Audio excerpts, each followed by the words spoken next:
Pada masa mudanya, Nicholas dikenal sebagai pribadi yang tertutup, pemalu, dan lebih memilih privasi di lingkaran keluarganya. Dia belum siap untuk diangkat menjadi pemimpin Kekaisaran Rusia yang besar. Namun, karena Nicholas percaya bahwa menjadi Tsar Rusia dan menyelamatkan bangsa Slavia adalah takdir dan kewajibannya yang sudah ditentukan oleh Tuhan. Walaupun Nicholas sendiri bingung apa yang akan terjadi pada dirinya dan kekaisaran jika dia mulai memerintah, berbeda dengan istrinya yang sangat dominan dan percaya diri atas pengangkatan Nicholas sebagai Tsar baru Rusia. Pada awal pengangkatannya sebagai Tsar baru Rusia, Nicholas II benar-benar tidak dipersiapkan dengan baik oleh ayahnya untuk memerintah Rusia yang dilanda kekacauan politik. Nicholas tidak diajarkan dengan benar bagaimana memerintah suatu negara. Dia bukan seorang otoriter seperti ayahnya dan juga bukan seorang reformis seperti kakeknya. Nicholas dengan kurangnya pendidikan membuatnya sangat mudah terpengaruh. Salah satu kecerobohannya adalah ketika memutuskan untuk berperang dengan Jepang.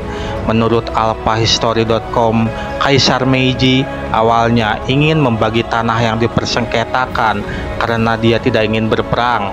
Namun Nicholas melihat Jepang sebagai negara feodal yang terbelakang, sehingga ia menyatakan perang terhadap Jepang. Nicholas menganggap Jepang sebuah negara kecil Asia, bukanlah tandingan pasukan Rusia. Yang dia tidak tahu, Jepang justru sudah berkembang pesat dan Kekaisaran Rusia mengalami kekalahan yang memalukan dari Jepang. Belum berhenti sampai di situ, seorang mistikus bernama Grigori Rasputin masuk ke dalam lingkaran kerajaan dan memberikan pengaruh yang besar terhadap keluarga Nicholas. Sepanjang masa pemerintahannya, Nicholas menghadapi ketidakpuasan yang semakin besar dari rakyatnya.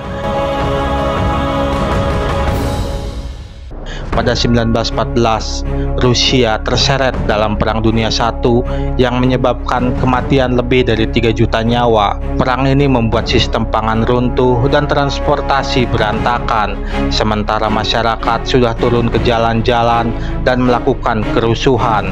Dalam periode ini, praktis Nicholas kehilangan kendali atas negaranya.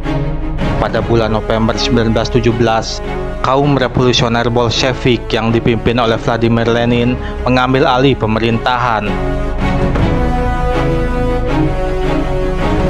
Nicholas mencoba meyakinkan Inggris dan kemudian Prancis untuk memberinya suaka. Bagaimanapun juga, istrinya adalah cucu dari Ratu Victoria. Namun kedua negara menolak dan Romanov berada di tangan pemerintahan revolusioner yang baru dibentuk. Seluruh keluarga dan pengikutnya yang tersisa ditangkap oleh kaum Bolshevik. Kehidupan baru keluarga Romanov sangat berbeda dari kehidupan megah dan mewah yang mereka jalani di istana musim dingin di Saint Petersburg. Keluarga ini dipindahkan ke suatu tempat tersembunyi di Siberia.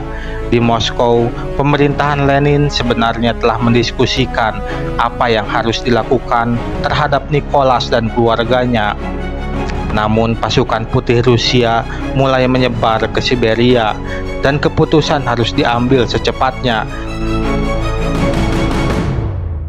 Soviet Regional Ural harus melikuidasi keluarga kekaisaran daripada membiarkan mereka jatuh ke tangan pasukan putih yang mulai mendekat. Pada malam tanggal 17 Juli 1918, Tsar Nicholas II dan keluarganya terbangun dari tidur mereka dan diberitahu bahwa mereka akan dibawa ke lokasi yang lebih aman. Otoritas Bolshevik membawa mereka ke sebuah rumah di seberang halaman tempat mereka tinggal dan menggiringnya ke ruangan bawah tanah. Beberapa menit kemudian, orang-orang bersenjata memasuki ruangan, dipimpin oleh Yakov Yurovsky. Ia membacakan pengumuman yang menyatakan Tsar dan keluarganya harus segera dibunuh. Jenazah keluarga itu kemudian dimuat ke dalam truk Fiat dan dibawa ke hutan Koptiaki, di mana mereka dilucuti, dibakar, dan dikuburkan. Negara sendiri diambil alih oleh kaum Bolshevik dan kemudian digantikan oleh Uni Soviet yang mewarisi sebagian besar wilayah bekas Kekaisaran Rusia.